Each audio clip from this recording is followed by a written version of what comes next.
Hello, it's my pleasure today to introduce you to Kyrah Malika Daniels, who is an assistant professor of African American Studies at Emory University. Her research interests include Africana religions, sacred arts and material culture, race, religion, and visual culture, and ritual healing traditions in the Black Atlantic world. Her book, The Art of Healing God, in Progress, is a comparative project that examines religious artifacts used in traditional healing ceremonies of Haiti and the Democratic Republic of the Congo. In 2019 to 2020, she was a Getty ACLS postdoctoral fellow in the history of art. In 2009-10, Daniels served as junior curator at the Smithsonian Institution's National Museum of American History in Washington, D.C. Following the 2010 earthquake in Haiti, she worked in the city of Saint Raphael with the La Coup Soleil Academic and Cultural Art Center, a grassroots organization that develops art-based pedagogy. Her work has been published in the Journal of Africana Studies, Meridians, Feminism, Race, Transnationalism, the Journal of Haitian Studies, and the Journal for the American Academy of Religions. Daniels currently serves as Vice President for KOSANBA, a scholarly association for the study of Haitian Vodou, and as a Leadership Council member of the African and Diasporic Religious Studies Association. And I'll let you introduce her. Good afternoon, everyone.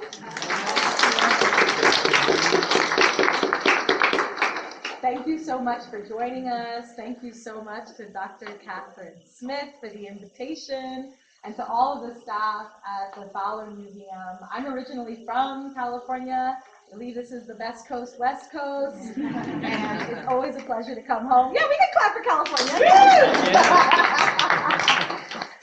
It's really an honor to be with you all here today. Thank you so much for taking time out of your schedules. I know Friday is a good day to do something different, to do some learning in different spaces. This is my son, Kyrah Malika Daniels, and I have the pleasure of having my whole family with me. So I'm really looking forward to the conversation and to the journey of this really magnificent exhibition, the work of Radiance, MYRLANDE artwork and sacred art specifically.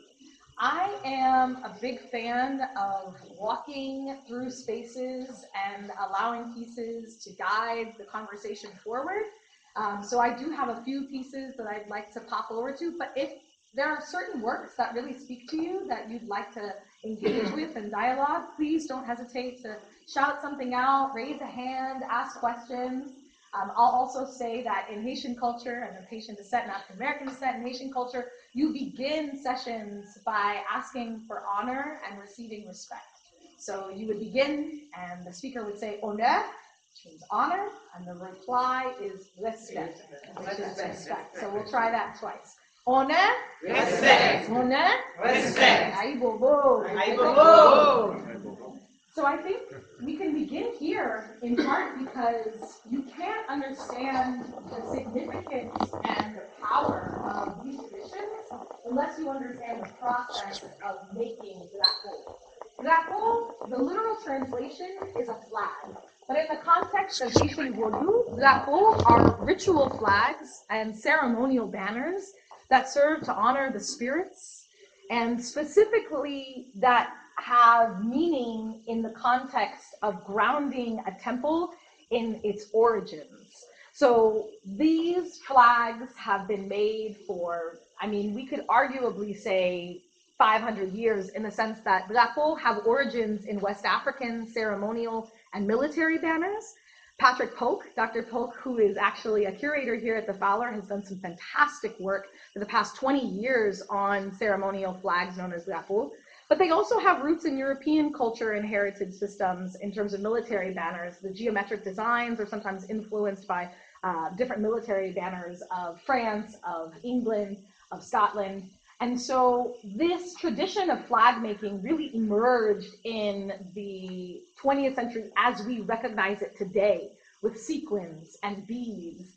It was originally thought that the early flags may have just been colored panels of fabric sewn together, and eventually people began to decorate them more ornately with perhaps different swatches of color. Later, people started adding beads and sequins that were sewn and stitched into the actual fabric. And so I love that curators Jerry Philogene and Catherine Smith, who are with us, of course, today, really wanted to highlight for us, before beginning our entry into the flag works themselves, wanted to start by showing us how they're made. So different styles incorporate different methods, but one of the most common methods that people use is sketching out the design for the flag itself on a piece of canvas. So it requires several layers of artistic skill and expertise. You start off with sketches, and then you would begin beading and sewing the piece together, stitch by stitch by stitch. And something that a lot of people don't realize about drapeau in terms of their intricacy, and you can see here from this close-up how many thousands, tens of thousands of beads must be used for each stitch to create a petal, to create a hat, to create a face, a body, and then an entire scene. Something that people may not necessarily realize is that it's very rarely just one artist who's involved. And here, I think that the comparison that we can make is Michelangelo didn't do his work alone. Leonardo da Vinci didn't do his work alone. And so when we think of them as artists, we really have to think about them as really being orchestrators of artisanal collectives. And I think that that's the best way for us to understand drapeau artists as well, that they work in collectives. And this portrait is so tender and so special because she's training her children to bead the drapeau with her. So you see that this is something that can be taught and handed down in family lineages. You can apprentice as a flag maker with somebody who is a skilled artisan, but it's very special when you get to pass it on to your family, as KOSANBA is doing here. I think I'm going to take us to this piece at the end here. I'm also going to try to see if I can.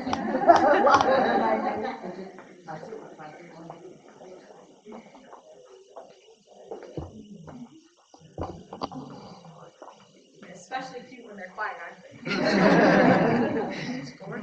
Thank you.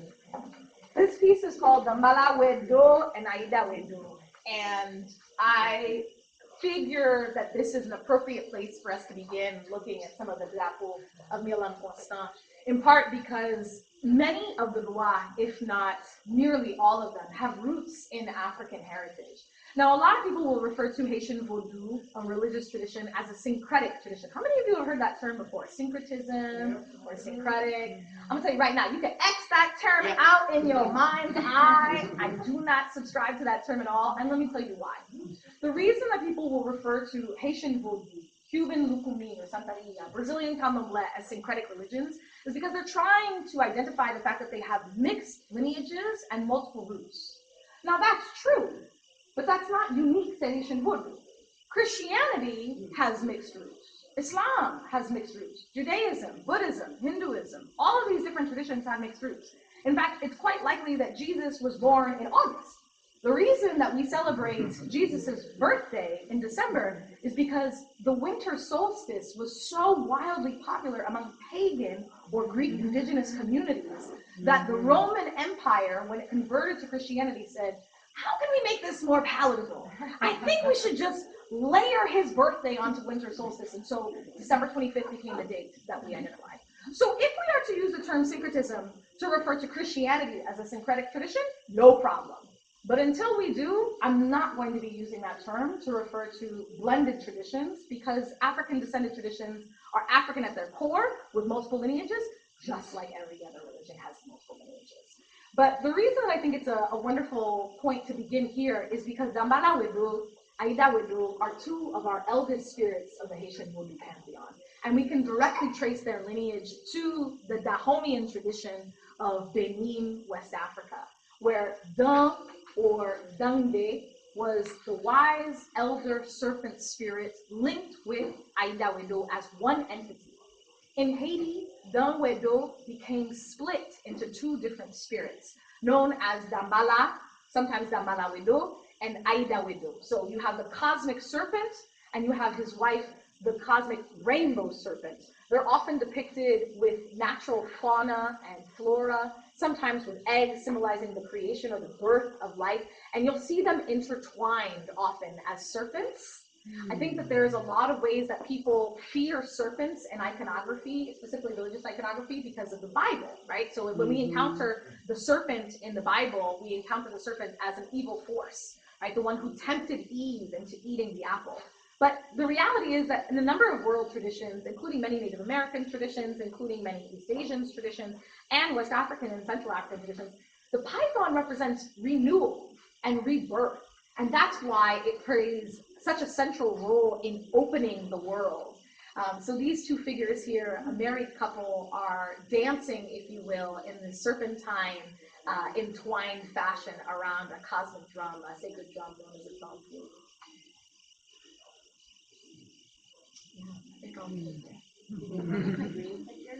Yes, Aida Wedo has a sort of mermaid tail, if you know, on the left-hand side, and the Mala Wedo on the right-hand side. Now, he almost looks blonde here, right? I think that could potentially be representative of his white hair, him being an elder. But you're going to see in her works that Yolande Constant is very imaginative with her color representation. I think part of that is a commentary on the fact that Haiti is not a monolith.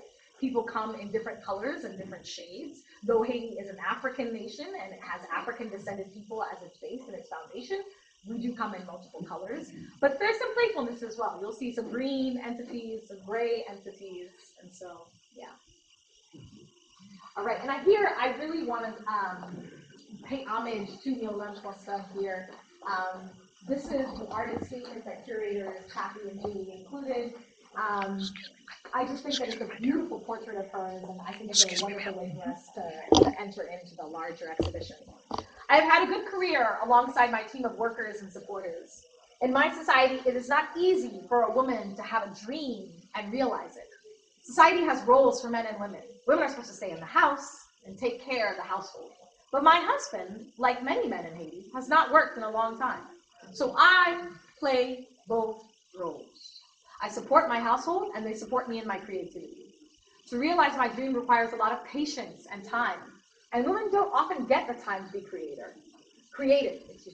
For my career and my family, I thank God and my spiritual and ancestral heritage, l'Afrique guinéenne. An ancestral heritage is an important and weighty obligation. You cannot treat your ancestors and their culture lightly.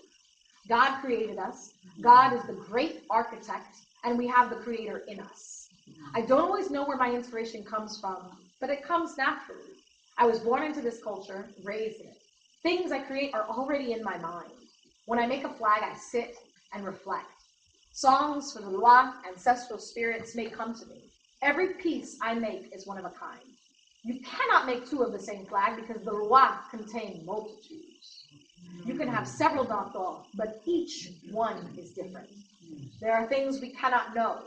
You must think and reflect to understand. These are the things I feel as a woman and as an artist.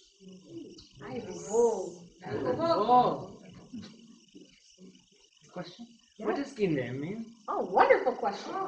So, l'Afrique guinéenne is a term that refers to the ancestral realm of spirits and ancestors. And part of the reason that I think this is so powerful is because for those of you who are French speakers or Creole speakers, you can probably recognize that this is l'Afrique, Africa. Now, Guinea is also a region on the continent. There is Guinea, there is Guinea-Bissau, right? And so Guinea, for the past several centuries, became a term to symbolize and to signify all of Africa. It became like when you say, you know, for instance, the capital, you were talking about Washington DC, right? It was like a term that was used to encompass all of Africa. But l'Afrique guinéenne specifically, or sometimes people would just say Guinée, refers to spirits, ancestral heritage, and it is a symbolic Africa, a mythic Africa to which one returns when one transitions from the mortal life to the ancestral realm. We also use it as Guinée, right? Yes. Somebody can say Guinée, Petite Guinée, thank you so much for mentioning that, because when you say that, it charts a style of lineage within the Haitian Vodou tradition that indicates I am rooted in a family heritage tradition. This isn't something, I didn't wake up like this. I have come from a legacy of spiritual beings and from teachers within my family heritage. And here it's important to note that there are different styles of being initiated in Vodou.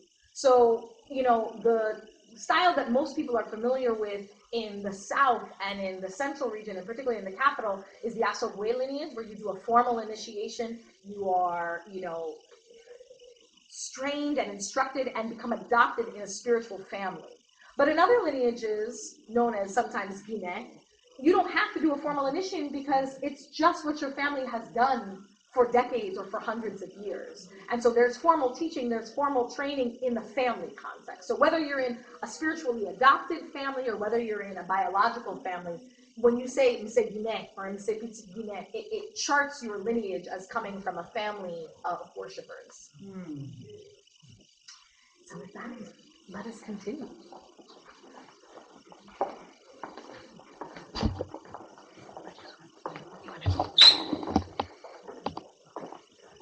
I want to take us to these three works. They serve almost like a triptych. And maybe if we're lucky, Dr. Smith will let us know how she decided to place these three works in conversation with one another. But all of these works feature a few different themes. And without any of you really looking at the writing, what do you see here? Are there any motifs that you see in the three works that might connect them together? I see a woman who looks like a mermaid-like figure or some water creature. Wonderful. Wonderful, thank you. So mermaid, aquatic creature. What else?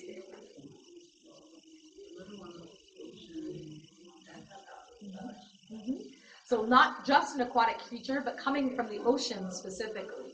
Yes, you all are spot on the mark. So these three different works are all representing different manifestations of La Sirène. La Sirène is the mermaid queen of the seas.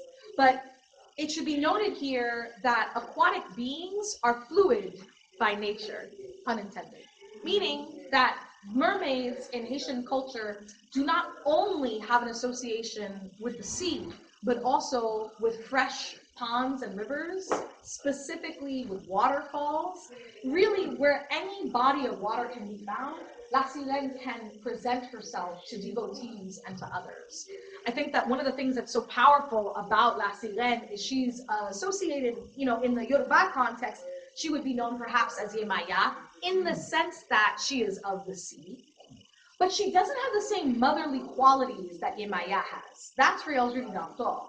So in other ways, she actually resembles Oshun because she's associated with fortune and abundance. So that, in that way, that's why I like referring to these traditions as sister traditions, because there are similarities, but there are also some important distinctions. In the Haitian Vodou context, La Sirène is associated with, as I mentioned, fortune, abundance. She's also associated with music. She's said to have an incredibly harmonious voice. Her husband is Agwe, the captain of the seas. She has a sister or lover known as La Baleine, who is the whale. And she is the one who keeps mysteries of the deep. She holds the knowledge of divination. So for any of you who are familiar with tarot cards, or with reading cowrie shells, or with performing feats of divining and prophecy, dreams, mystic dreams, all of these realms are connected to La Sirène. And I love these works because Dr. Smith and Dr. Philogène highlight a few different themes that you see that are pretty outstanding and remarkable. This piece, for instance, has three different figures, and the description here indicates that there are representations here of a fresh water, a muddy water, and a saltwater La Sirène, right? And so that's right, baby. That's right. So you can see here on the right-hand side, almost like a sea moss color, right? And there are figures that emerge like serpents, somewhat like Medusa, right? Now we know that actually Medusa, who is so powerful in the Greek tradition, was the survivor of rape.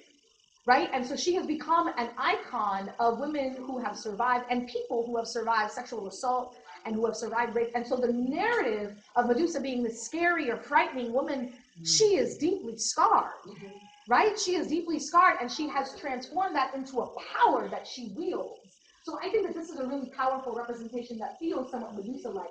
One of the things that Kathy and Jilly also pointed out that I think is really important here, in the center, this Latine looks like an incredible similitude to the Hindu spirit Saraswati. Saraswati is the spirit of wisdom, and she stands in water with a lotus, with musical instruments and a book. And so this is a really important piece because it demonstrates Haitian artists do not live in a vacuum. Even those who might have limited access and limited resources to libraries, who may have limited reading capabilities in the formal trained sense, who may not necessarily have internet anywhere elsewhere but their phone, and if their generator isn't working, they may not be able to charge it right away, are doing research, right? And that research might be visual, it might be written, it might be reading, it might be engaging, but so some of this iconography I think is quite global and suggests something that we've always known, which is that Haiti has always been a very global nation. Yes? Did Marceline have any kind of suggestive role in the middle passage? Ooh, that's a wonderful question. In short, yes, but it's a tenuous relationship. There are some who say that, you know, Black people in the Americas have a complicated relationship with the sea and with water in general, because if we were in fact protected by spirits, how could they have let such travesty befall African descended peoples? And this is where I think it's really important to recognize that not only in the Christian tradition, but in many African traditions as well, there's an understanding of humans having free will and free agency. So that the spirits may govern certain domains, but they don't have the power to change humans' will, right? And so because of that, there are certain things that they may not be able to stop from happening, but they can try to be there to protect along the way. So when we talk about Afrique Guinée, and I'm so glad that you asked that question because we can circle back to it here. When we talk about Afrique Guinée, it is regarded as a realm beneath the sea. Now, why would the ancestral homeland be regarded as a place beneath the sea? Well, we can think about, biologically speaking, we know that human life and all life eventually, or came at the beginning from the sea, right? That's one thing that we can trace. But more recently, if we think about the origin of Haitian peoples, or even the origin of the idea of what it means to be Black, that emerged during the Middle Passage. Because on the continent, people were Wolof, and they were Congo, and they were Yoruba, and they were Igbo, and they were Hausa. They were Mandingo, they were, right? They weren't African. They weren't Nigerian, they weren't Congolese, they were of their own ethnic orientation. It's on these slave trips that they transformed into Black people or African people. And so there was a rebirth that happened. So I think that people who find meaning in La Sirène recognize that she welcomed those who were thrown overboard during the Middle Passage, or those who chose to end their lives by leaping overboard, that she welcomed them to Afrique Guinée as a sort of direct channel. So, how does the concept of Mami Wata fit in here? Wonderful question. Mami Wata is a spirit known in much of West Africa and Central Africa. She's also an aquatic being. She's especially well known in places like Ghana, but even as far south as Congo. And the term is mother water, so it comes from the English, probably a pidgin English. Mami Wata is interesting though, because I would say that she's more this color. Most representations in West Africa of Mami Wata are of her as a foreign entity, not necessarily only African, but of a blended heritage and identity. She's associated with wealth, she's associated with fortune, so these are many of the things that we talked about with La Sirène, but she does have an element of foreign quality to her. So we could say that Mami Wata, Yemaya, they're corollaries, not exactly the same as La Sirène, but there are relational qualities to them. For those of you who have a chance to stick around after our talk, there's also a video that's playing here if you'd like to learn more about MYRLANDE Costa. Just very briefly here, I mean, there's a Black Mermaid movie going on, so I can't not recognize that The Little Mermaid has been released by Disney. I'm not particularly interested in seeing it, but should you desire to go see it, I think one of the things that's so helpful for us to understand is that mermaids are universal. Every culture that has bordered the sea, and even those that do not, that have lakes or rivers, have some recognition of aquatic beings, often female, who have qualities and properties of mystic importance that suggests they can tempt you into the waters and reveal secrets. La sirène is also regarded as one who can take people en bas de l'eau, take people underneath the water and initiate them. Those who claim that they have been initiated en bas de l'eau will explain that they have been gone for months, for years even, but perhaps only a few hours or a few days have passed in the mortal realm. And the reason is because time functions differently in the ancestral realm. And what's so fascinating about this idea of initiation en bas de l'eau is that people who return and explain this form of their initiation, nobody can claim having taught them, and yet they know all of the songs, they know all of the salutations, and they know all of the mysteries of Vodou that you would learn in a temple setting. And in those instances, it is said that they were initiated by La Sirène herself. There were people talking about that submarine that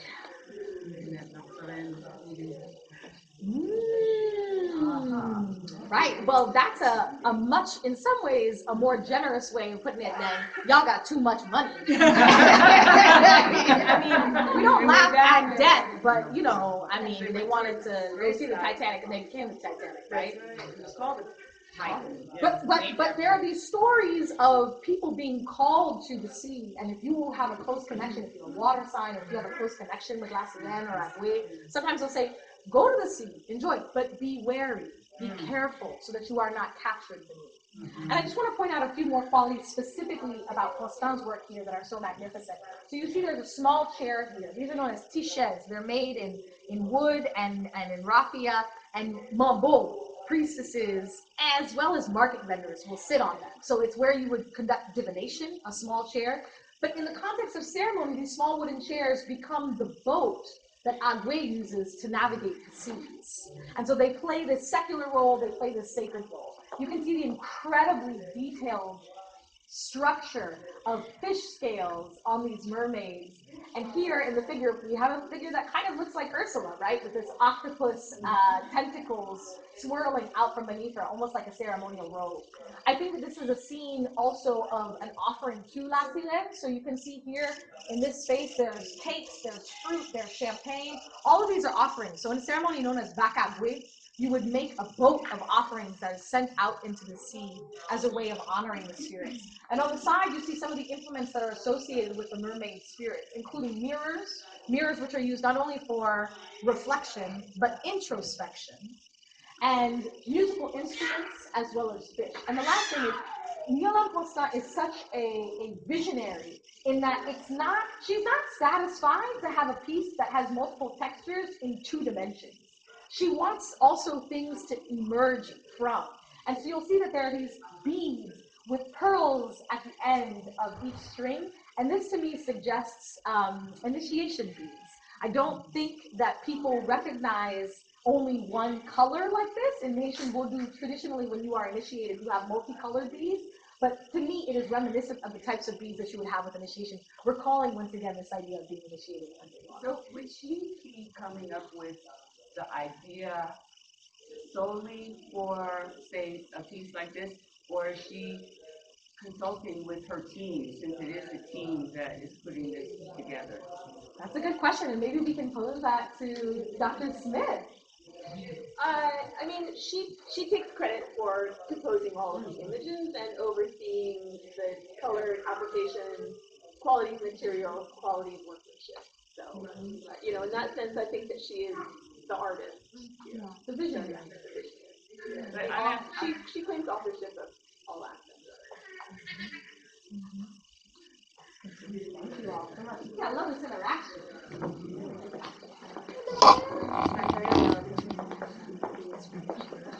Union between the Mala window and Aida window. We had a chance to see some of the divine feminine principles of the aquatic spirits. I thought it important that we also spend some time with the Ogu, the divine masculine energies. So this is a portrait of Ogu Ferai, and I love the full title of the work, which is Ogu Ferai Ned Taife Na Go Jupiter Tonnerre. Ogu Ferai, man of Taife, Na Go Thunder of Jupiter. That's an honorific title, right? And what's important here is to recognize that many of the styles of representing spirits are drawn from Catholic iconography. So many of you may be familiar with this particular Catholic icon. Does anybody know who it is? St. George slaying the dragon. That's exactly right. So Ogu is associated with a few different Catholic saints. One is St. James, St. Jacques le Majeur. One is St. George. Another one is, I'm forgetting. Let me just stop there. So one of the things that you'll see is that representations of the Haitian Vodou spirits may at times look like Catholic saints in different forms, right? And so here we do have the dragon that's being slayed at the bottom. He is regarded, so Ogu is a spirit of war, along with Eljulie Dantor, whom I note is, this is technically Ogu, Eljulie Bayon. So I don't want to suggest that it's Eljulie Dantor, but they are related. There is said that there were two spirits who fought alongside Haitians during the Haitian Revolutionary War, Ogu and Eljulie Dantor. And it is said that they were so committed, they were so dedicated to Haitians being able to create a republic and to self-emancipate themselves that they fought alongside their own citizens. Imagine a pantheon where you're not simply looking up to pray or looking down to the ancestors to pray, but saying, we know that there are spirits who walk among us, who have devoted themselves to fighting for our freedom with us. So there's a lot of weight that comes with these two spirits in particular, and some people will say that the colors of the Haitian flag, red and blue, are in honor of these two spirits. That red is for Ogu, blue is for Eljulie Dantor. Another thing that I'll mention here about Ogu, which I think is really important, is that Ogu is the soldier on the front lines and also the general who oversees everything. He is the impassioned fighter, and he is also the diplomat who negotiates relationships between warring sides. That's important because I think with all of the spirits, and this is something that you would find in many polytheistic traditions like Hinduism or like Greek traditions that have multiple spirits, there are higher manifestations and lower manifestations, right? So one might say, if you are somebody who is protected by the spirit Ogu, that in your lower manifestations of that divine energy, you might be extra competitive, extra combative, working like a horse, like always overextending yourself and finding fault with everybody because you want things to be perfect, right? In a higher manifestation, you might be able to see a challenge before you, but rather than being ready to prepare yourself for bloodshed, you might think, what is a strategy that I could take to engage more peacefully in this exchange, to make sure that both sides are happy, right? And I think that that's helpful for us to keep in mind because it recognizes that spirits have all of these dimensions. They're like humans. They can fail. They hate. They love. They become jealous, they get sad. They're not human, but they can experience emotions the way that humans do. And in that, there's a great deal of power in recognizing their vulnerability. I think some of the components of this piece that are so striking are drawing once again from the Catholic imagery, a red flowing cape, a sword or a sword at his side, what looks like almost a bayonet that he's using to kill the dragon. And I should note that today Ogu is associated not only with warriors and blacksmiths as he was in West Africa, specifically in Nigeria, but is also associated with the military and the police. And so sometimes when you dream, if somebody has a dream of the military or the police, they might say, oh, that's Ogu coming to speak to you in a dream. So all of these sort of official roles of government power from very low to very high can be embodied by the spirit of Ogu. All right, I'm looking around. Can I get a time check? I want to make sure we're leaving time. 1:16. 1:16. Oh yeah, we gonna move. All right, we gonna move. Let's get to our next room because we gotta do some of these larger ones.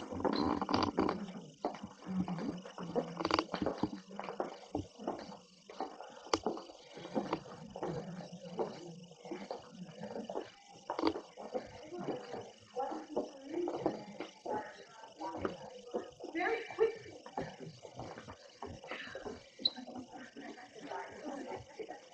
very quickly, I want to note that when we were talking about bébés as sacred symbols, I don't think we did talk about it. So bébés are sacred symbols. They have origins in Dahomean regions of Benin, current day Benin, and also origins in Lusona or graphic writing traditions of Congo. And the idea is that these serve as portals, as gates.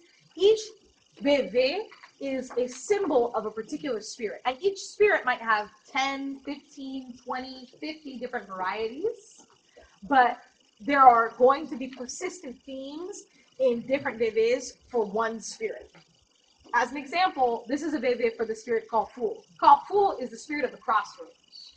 So there are ways in which he is the brother, if you will, of Legba. Legba is the opener of the celestial gates, somewhat like the Greek spirit Hermes, who facilitates communication between humans and spirits. That is Legba.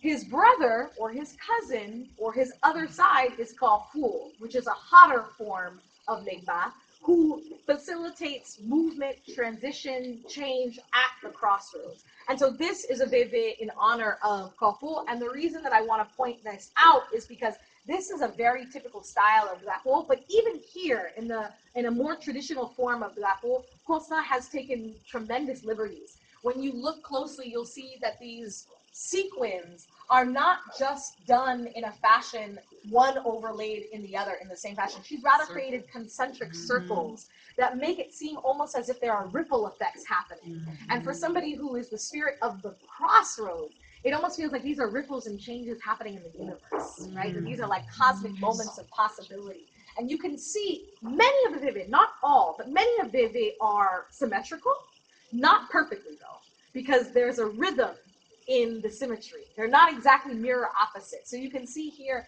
that and what I should say also about bébé is that they tend to be linked with the association of the spirit energy. So for instance, with Ogu, whom we just saw, his bébé often includes flags. For somebody who is a spirit of military and war, you can imagine why flags would be important. Kafou often has symbols and iconography that look like legitimate crossroads, right? That look like actual intersectional points. And these here are repeated, but not exactly, right? So there's a bit of rhythm and motion. This is something that Robert Farris Thompson would refer to also as the flash of the spirit. And that's why I love the sequins, because they capture light, you know. So when you stand here, here, here, here, here, you each see a slightly different something. All right, I wanted to talk about this one, but I think it's important to go here and then. So this one is called Rassemblement sous toute escorte. All the escort gathering for supper. I adore those pieces. All of these works are powerful, but this one I just feel is magnificent. And it's not simply because of its size and scale.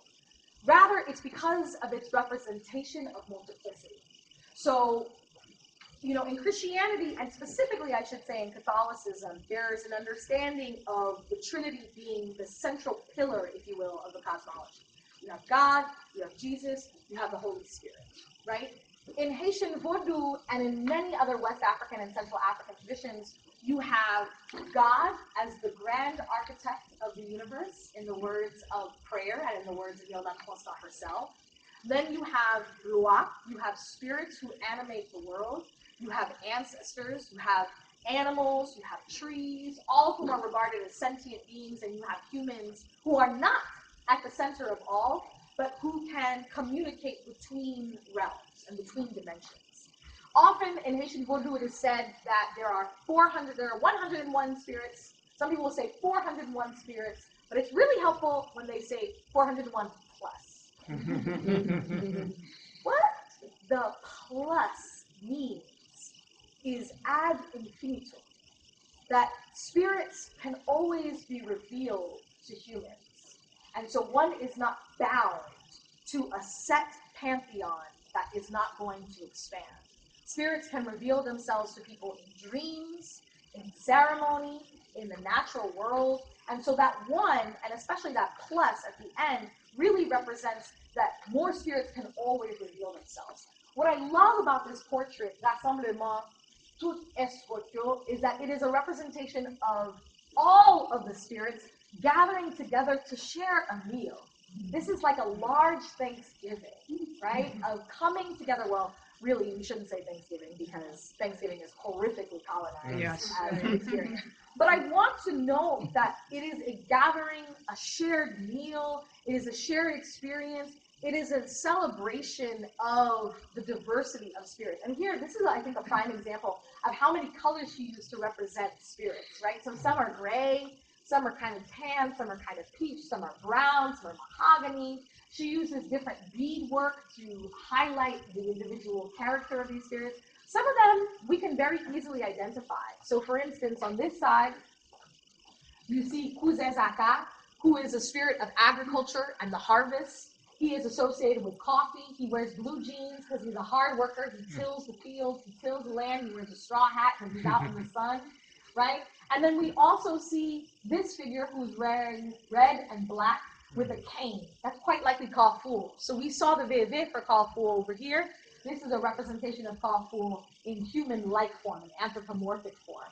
On the right here, up at the top, you can see a figure with black hair who's wearing a red and blue dress. That's quite likely Eugenie Danton. Next to her is someone in in green and yellow. That's very likely Papa Loko. So you can identify certain spirits more clearly than others. Here, which is really fascinating, you have a spirit known as Mambo Lovana, who is a spirit who washes clothes in the river. This is, I've not encountered this very often in Yoruba traditions, but I really would love for somebody to do more research on this. There's two spirits, one known as Keomezin, who sweeps, and I think it's so fascinating that Haiti has mythologized or deified domestic workers who perhaps would have first fulfilled these roles as enslaved peoples, but now are recognized as goddesses. And their labor is regarded as having mystic qualities. So she's not just washing clothes at the river with soap and lye. She is mystically cleansing them and the people who will wear those clothes. Keomezin is not just sweeping the house to be free of dust and debris, but she is sweeping away negative energy and toxic energy and stale energy so that fresh energy can be brought in, right?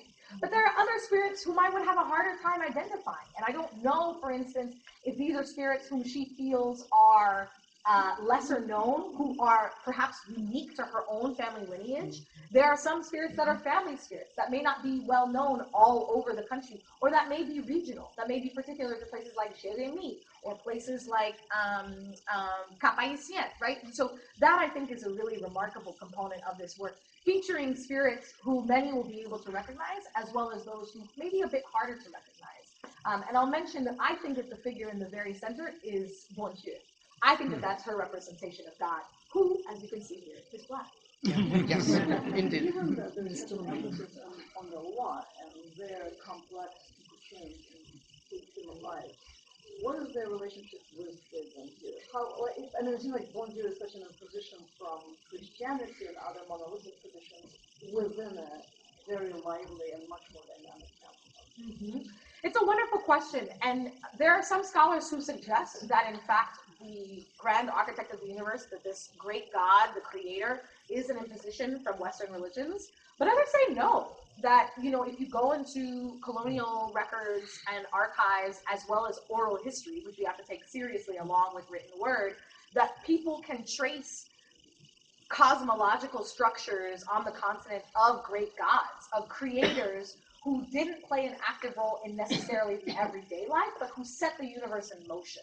And they have different names. So like for instance, in Congo, where I do my research, the name for the great god is Nzambe, right? And that is an entity that is regarded as the one who set things in motion, but doesn't necessarily, you know, play a role in the everyday things of life. It's like the clockmaker. God is the clockmaker in Western philosophy. This idea that God is busy for our little, you know, human problems, right? That's why you would have the saints. And in the Christian tradition, specifically the Catholic tradition, I think that's also why people find the Catholic saints to be of such great value. What is their relationship to God? They are his children. They are her children. They are God's children. God is typically referred to in, you know, English or in Romance languages as being gendered masculine. But what's really important to note, my husband always reminds me to say this, in many if not most, West African languages that I am familiar with, several of which I have studied, and many colleagues who can confirm this, the third person pronoun is gender neutral. And what does that mean? It means that when you refer to God, you can't say he or she. God is God. There's one word that would be used to refer to. It's the same thing in Haitian Creole. So the third person pronoun is lui. So I say that to say that Bon Dieu is a parental figure, and the spirits are Bon Dieu's children. They go out to do Bon Dieu's bidding, but they interact more intimately and more personally with humans, and they can have special familial relationships with people based on who has honored them over the course of generations. Would that be, what, an angel? I think that's right. I think that there are several angels. Angels. That's right. Right here up at the top, again, you see different colors of these angels. You see different components on the side. I think Yolande Constant is really a queen in terms of continuing the art into the border of the piece with frames that offer more insight. So these are gourets, these are enamel cups that are used for libations and ceremony. There are baskets that look like they're holding fruits. There's what looks like bottles of liquor that would be used for libations. A little cocktail. I don't know what the cocktail is about. Cocktail That over sounds good. There's a pet gouda, which is a traditional oil lamp that was used for light.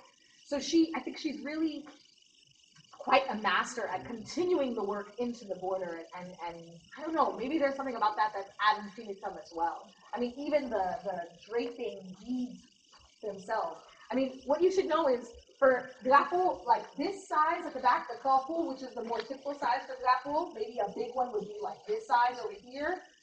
Tina Giroir, and I think Dr. Smith might be able to help me on this, but Tina Giroir did research that indicated that those sizes of drapeau can have as many as 10,000 to 20,000 sequins. Those. I don't know how many these do. Those can take 2 to 4 weeks to make with a skilled artisan or maybe with 1 or 2 hands. These could possibly take years, months, years, right? Depending on how many people are with her. Years. That's Is beautiful. the framing something that she innovated? It's like writing a Because novel. I noticed that some of these have lace, some of them have fringe, some of them have, they have all these different ways of framing. Is that something that she innovated, or is that something you see on the traditional stuff? Thank you for asking that question. Frames are not something that well, let me say this. Here, for instance, this is a very typical example of a drapeau frame. That you would have a piece where the art is centered, and then the background is the toile, is the fabric itself. And there are scholars like artists like Telemaque who have done magnificent work with borders in quite innovative fashion. Telemaque was especially well known, and several of his works are here at the Fowler Museum, as having geometric borders that look very much like military borders. So she's not the first to innovate with borders, but her borders take it to the next level. I mean, not only in terms of the detailing of more iconography on the side, but the additional layers of material, rubber, leather, lace, beadwork, that is unique to her. So being mindful of time, we're going to We should have you here all afternoon. I can be here all afternoon, right? I have no way.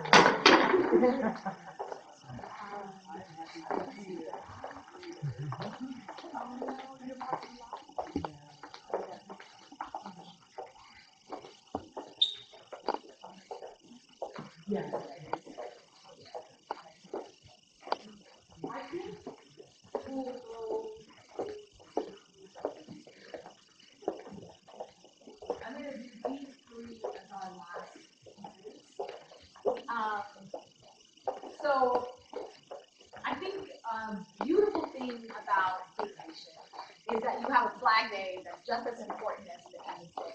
I've learned that other nations have flag days, but nobody ever knows when they are, right? Like we have a flag day in the United States. Some people know the date, but not a lot of people know the date of our flag. June 14th. Most people know July 4th.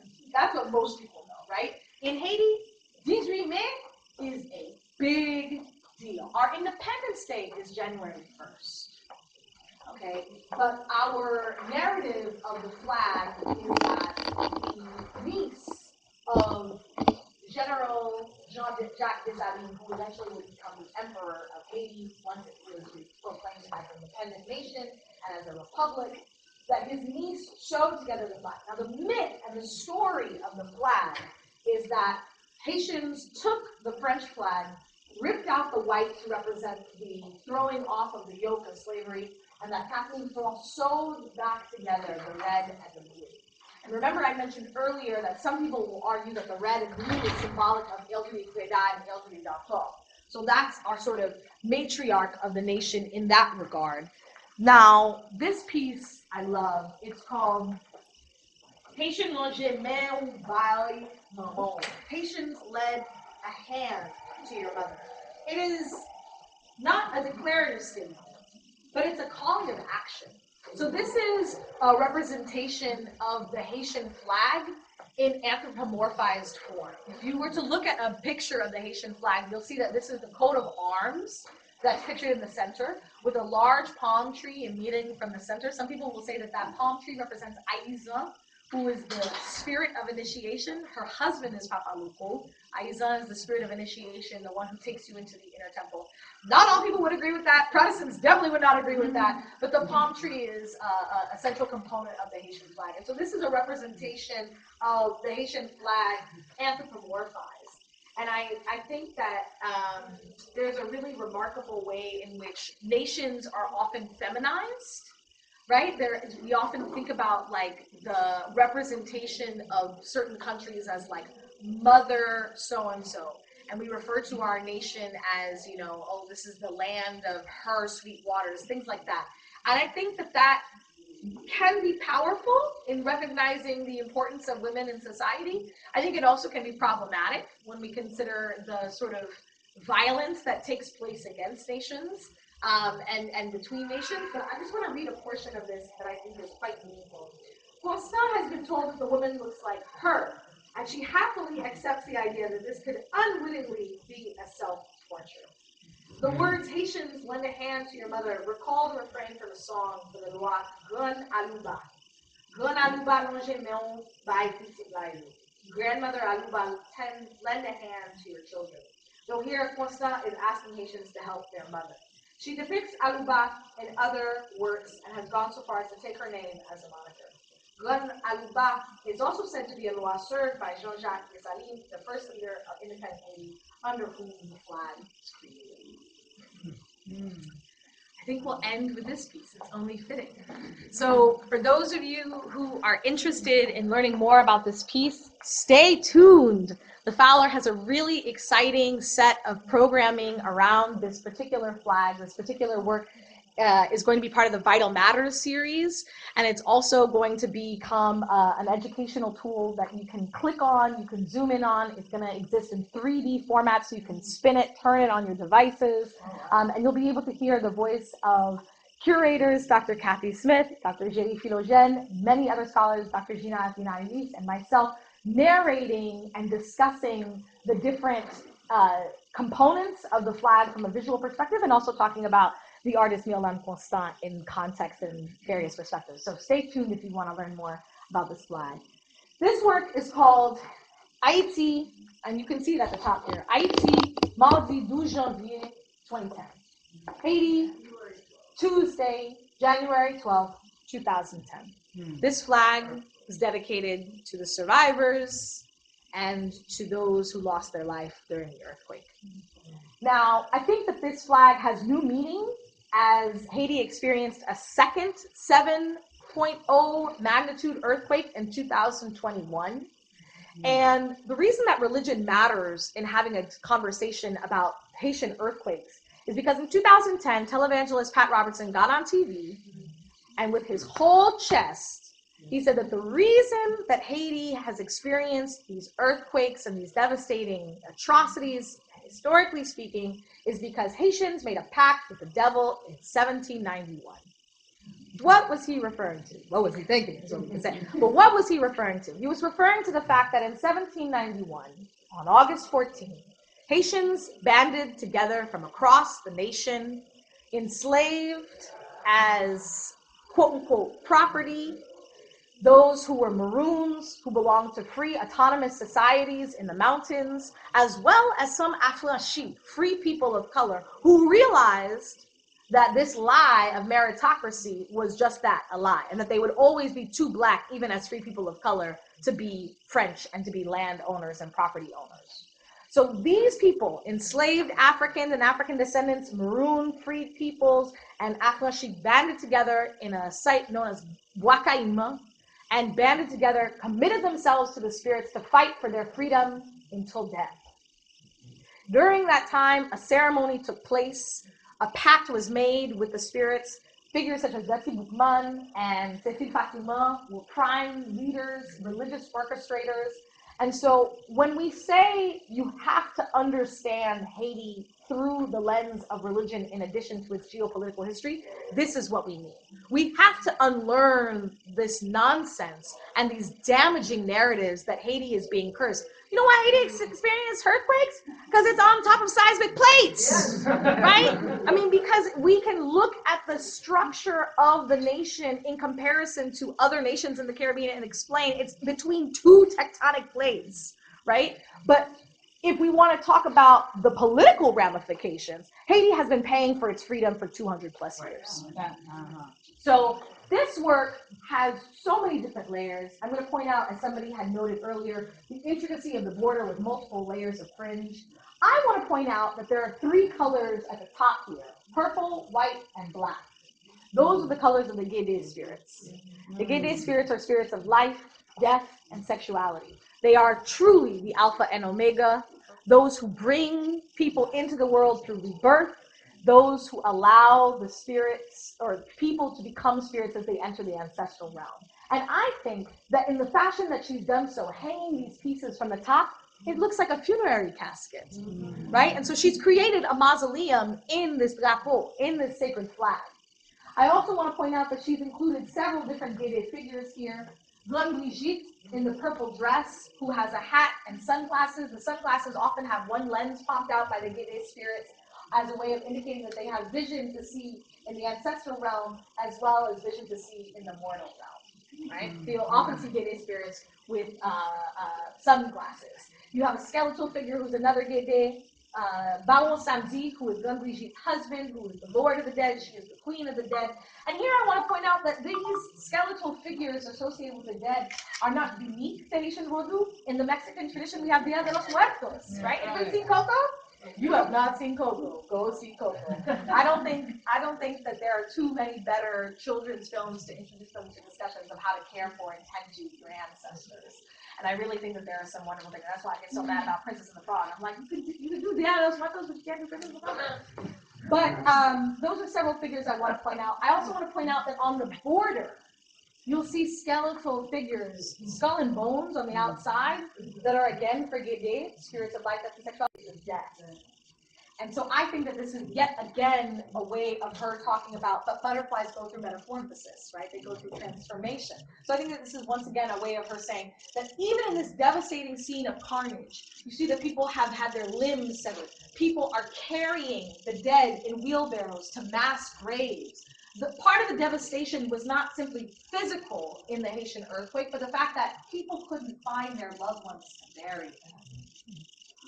That creates a trauma and cosmic crisis like no other. And many Vodou temple communities got together to do mass funerary rites for the dead, whether the physical remains were present or not, as a way of offering a semblance of peace to the families who had lost loved ones and who may not have been able to say goodbye the way that they would have wanted to.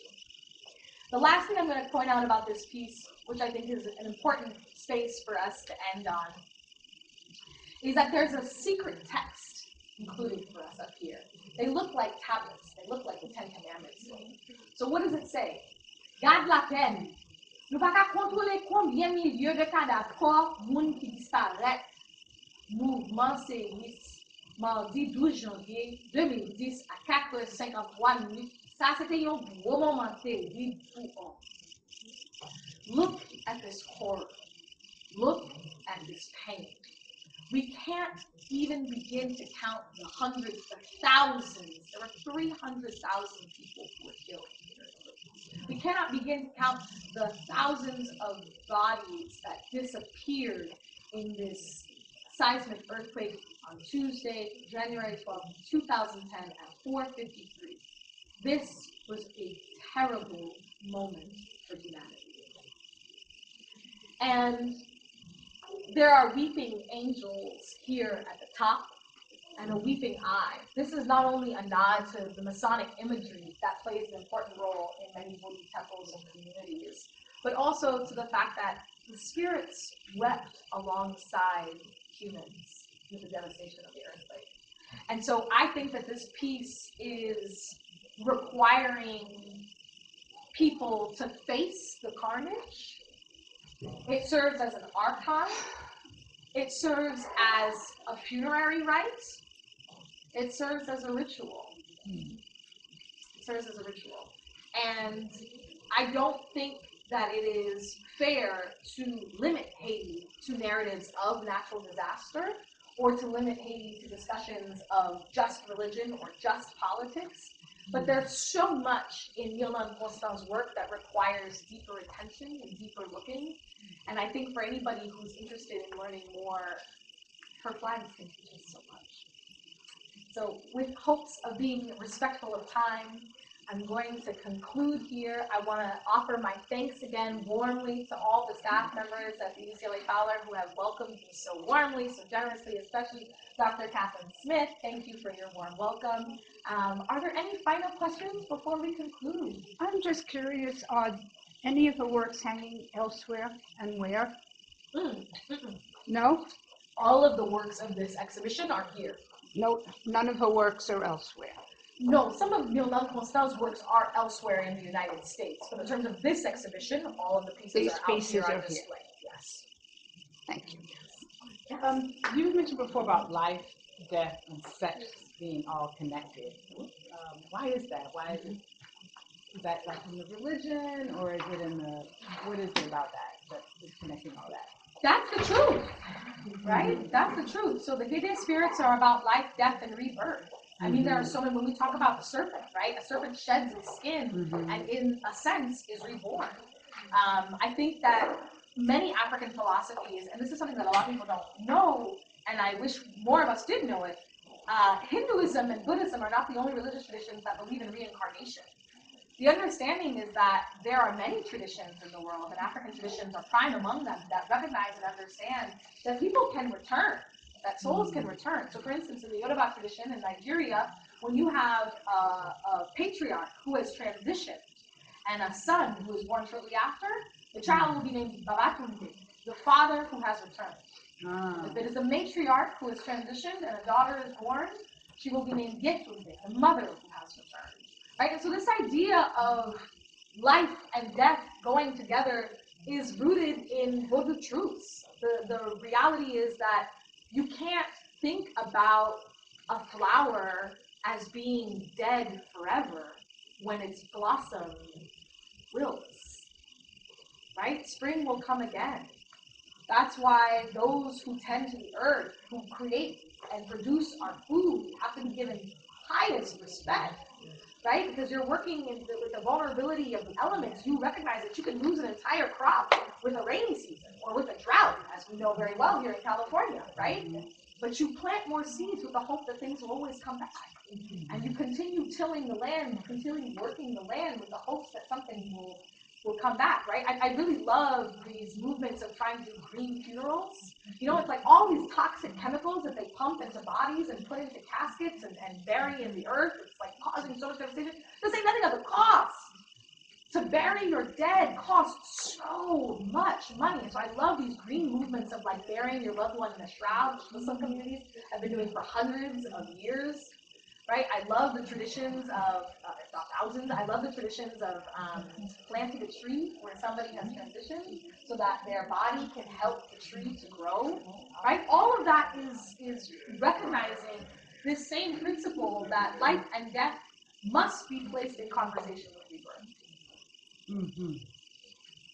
I have a question about one of the things that's really firing my imagination off the charts right now is what you said about how there was this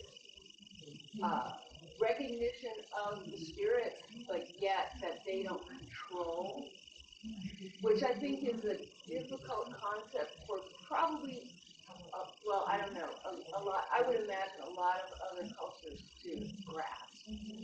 That it seems like, especially in the West, we're locked into this continual debate about is there free will or is there predetermination. And I like thinking about that in the context of the saints and that Catholic imagery, in the sense that, yes, you know, I'm a little uncomfortable with all of that sort of like religion that I associate with Europe and that, but at the same time, if I think about it in terms of it's a free will choice to invoke those things, to co-opt those things, or, you know, put them in a different cultural context, I can kind of deal with that, you know what I mean? Yeah, I mean, I think that the notion of destiny is such a fascinating one, and maybe I'll end with this story because I really love it. Oh, there was a question. Oh, okay, no, go ahead. Can you think of anything that like reading or any other work that could like kind of illuminate that The notion of destiny and will? Yeah, in terms of, you know, the cosmology, the spiritual. Oh, well, this is a perfect time for me to mention that I'm also the Co-Vice President of KOSANBA, the Scholarly Association for the Study of Haitian Vodou, and we have a 20-page bibliography that is free and accessible to the public. If you type in KOSANBA, which is K-O-S-A-N-B-A, spell that again, K-O-S-A-N-B-A, KOSANBA bibliography, there are a number of really fantastic texts. I will say that I've written an essay about notions of a multi-soul complex, which talk a lot about notions of destiny and free will. If that's something that you're interested in, that's on my academia webpage.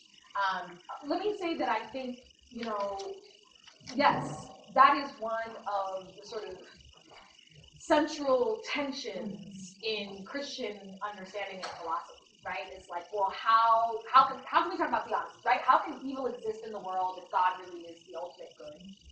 And another central question is, well, how can we explain that God is the architect of everything if humans do have free will, right?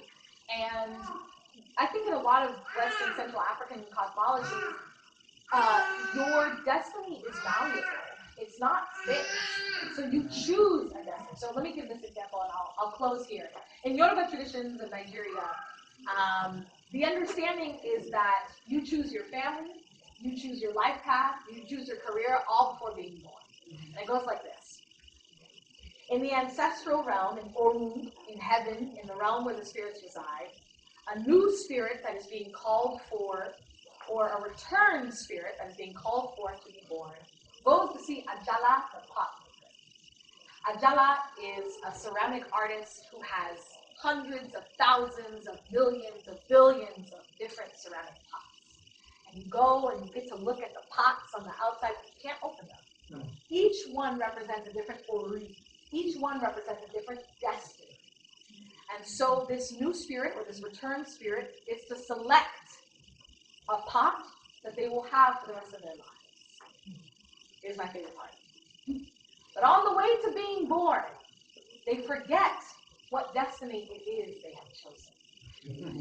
And so when they are born, that is why it's so important for a diviner, a babalawo, or an iyanfa, usually a babalawo, a diviner to determine or to help the family learn what destiny it is this child has chosen, so that the family can help to make sure that this child will be able to achieve and to actualize and to manifest this destiny that they have chosen. Along your path, you may find that you run into certain obstacles. For instance, if somebody's trying to be a doctor and you just keep running into barriers upon barriers upon barriers upon barriers, it may be that when you go to see a diviner, this is not your path. You're not supposed to be a doctor. You're supposed to be XYZ, or you're supposed to explore another path. And so in that sense, destiny has been chosen. We each choose our own destiny, but it can be tweaked a little bit. It can be changed a little bit. You can take a slight divergence and you can perform rituals. You can perform ebo in order to smooth out an ori, to smooth out a destiny that has more challenges on it. I think that would really radicalize our understandings and our relationship with people and with our destiny. If we understood it as something we chose, because then we have to start asking ourselves, why did I choose this life? What is my purpose? It's not simply for you to determine. This whole idea of this like very American thing, oh, I gotta go find myself, da, da, da, da, da. It's not for you to do alone. That's for you to do with your community.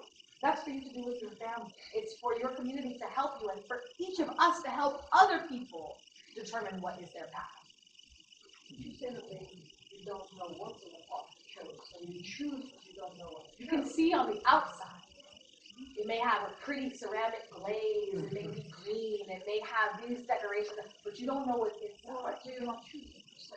You are choosing, but you don't have full knowledge of what you've chosen. Right, so then you don't have full knowledge of what you've chosen because I would choose something pretty.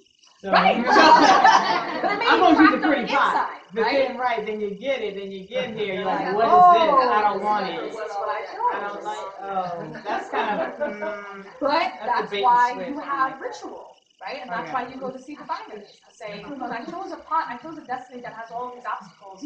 What is a way that I can smooth this path forward? gotcha.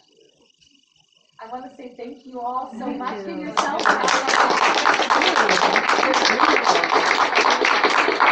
I hope you'll spend more time with the arts, and there's a magnificent, incredibly beautiful exhibition catalog for purchase. I believe still in the museum store, so if you'd like to purchase and take some of this beautiful artwork, bring it into your home, you're welcome.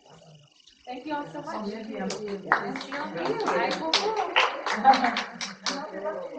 Merci.